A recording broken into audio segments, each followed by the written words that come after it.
En un remoto pueblo pesquero de la costa de Maine, llamado Old Kingsbury Beach, los habitantes hablan en susurros sobre una peculiar formación rocosa conocida como la roca que murmura. La piedra, visible solo cuando la marea está baja, parece más un fragmento de otro mundo que una formación geológica común. Los pescadores y lugareños evitan acercarse a ella y los ancianos advierten a sus hijos de mantenerse alejados. A menudo recuerdan casos de visitantes que llegaron a observar la roca y no volvieron a ser los mismos. Sus mentes quedaron devastadas por extraños terrores. Arnold Jackson, un joven geólogo de Boston, escuchó rumores sobre esta roca mientras bebía en una taberna local durante una excursión. Esa roca siempre ha estado ahí, me da escalofríos solo pensar en ella, decía un viejo pescador a otro joven compañero de oficio. Entusiasmado por el descubrimiento de lo que creía ser una roca de origen volcánico, Arnold ignoró las advertencias, pensando que eran supersticiones de gente ignorante, y decidió pasar una noche observándola. Bajo el frío cielo nocturno, Arnold encendió una fogata cerca de la playa, manteniendo la roca bajo vigilancia. El geólogo comenzó a escuchar murmullos vagos, como si el viento estuviera cargado de palabras incomprensibles. Atribuyó los sonidos al impacto de las olas y a su cansancio, pero entonces los susurros se volvieron claros, formando palabras en una lengua desconocida. Fascinado, Arnold acercó su oído a la piedra. En cuanto tocó su superficie, fue como si su conciencia fuera arrancada de su cuerpo. En su visión, Arnold se encontraba en una ciudad subterránea, cuyas torres negras se alzaban sobre océanos de aguas estancadas y pútridas. Criaturas deformes, de piel resbaladiza y ojos huecos, flotaban entre las ruinas, sus cuerpos inmensos y grotescos emitiendo un brillo enfermizo. En sus mentes escuchaba palabras que no eran humanas, pensamientos de odio y desesperación ancestrales que resonaban en su propio ser. Pronto el aire era demasiado pesado, la vista se le nublaba y las piernas le fallaban. Cayó desmayado mientras lo observaban los particulares habitantes de la tétrica ciudad. Cuando Arnold volvió en sí, amanecía, y la roca estaba seca, como si el océano mismo se hubiese retirado de ella con desprecio. Pero en su rostro se reflejaba una locura recién nacida. Tembloroso y balbuceando palabras inconexas, intentó contar a los pescadores lo que había visto. Sin embargo, nadie quiso escucharlo. Los habitantes sabían del funesto destino que corrían todos los que observaban aquella piedra. Simplemente sabían que la piedra estaba maldita, y no querían saber más. Arnold se fue de Old Kingsbury Beach, pero no volvió a hablar jamás. Se dice que aún hoy, en noches de marea baja, si uno escucha con atención, puede oír un eco de las palabras de Arnold, como si la piedra repitiera la experiencia, atrapando las mentes de los incautos y llevándolas a aquel oscuro abismo bajo el océano.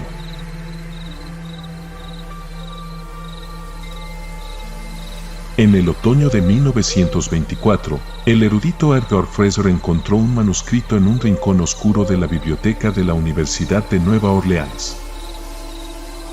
A simple vista, parecía una colección de mitos antiguos. Sin embargo, el texto estaba plagado de anotaciones en un idioma que ningún estudioso había logrado descifrar.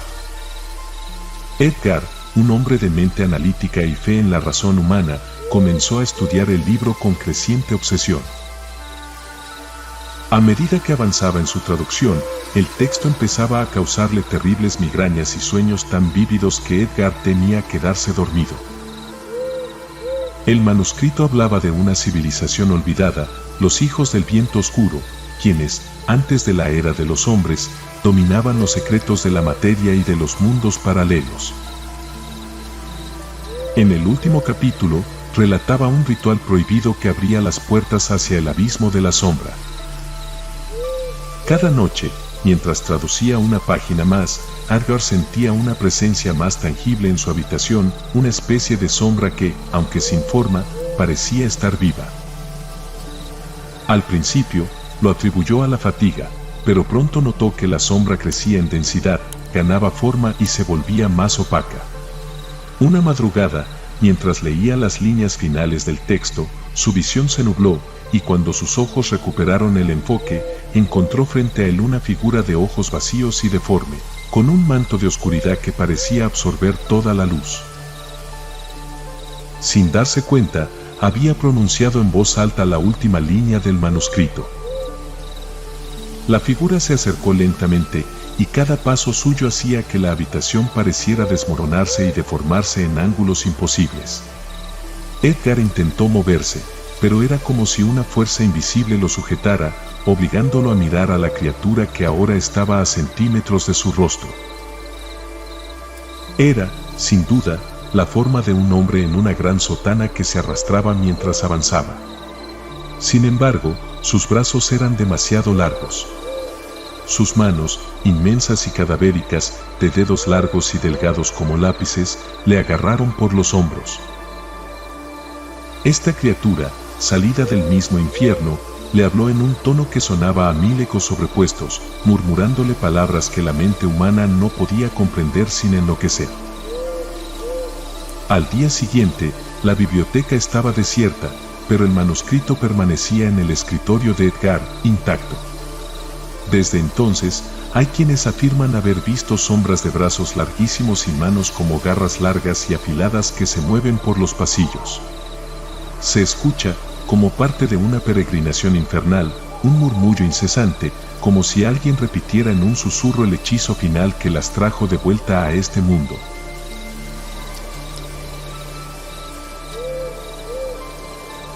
En el condado de Warren, Kentucky, existe la leyenda de las Cuevas del Olvido, una historia que había circulado entre los habitantes durante generaciones.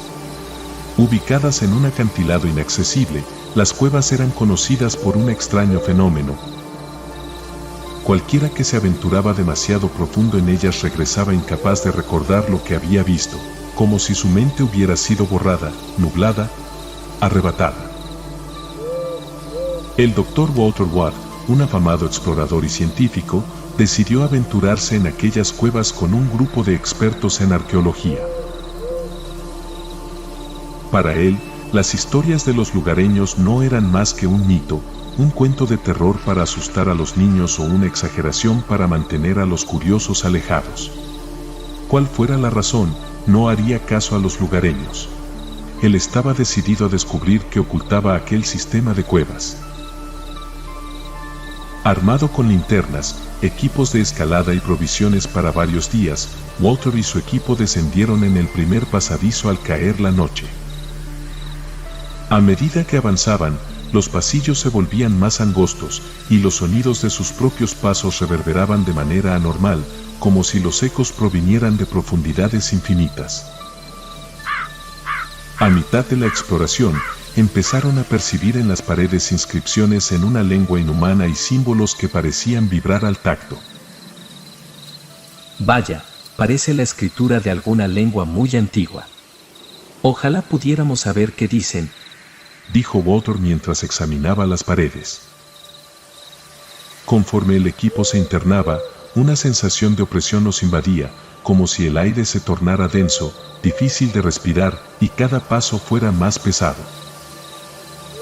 Uno por uno, los exploradores desaparecían en las sombras de la cueva, sus linternas apagándose en un abrir y cerrar de ojos. Walter intentó reunir al equipo, pero era inútil, todos parecían haberse desvanecido sin dejar rastro.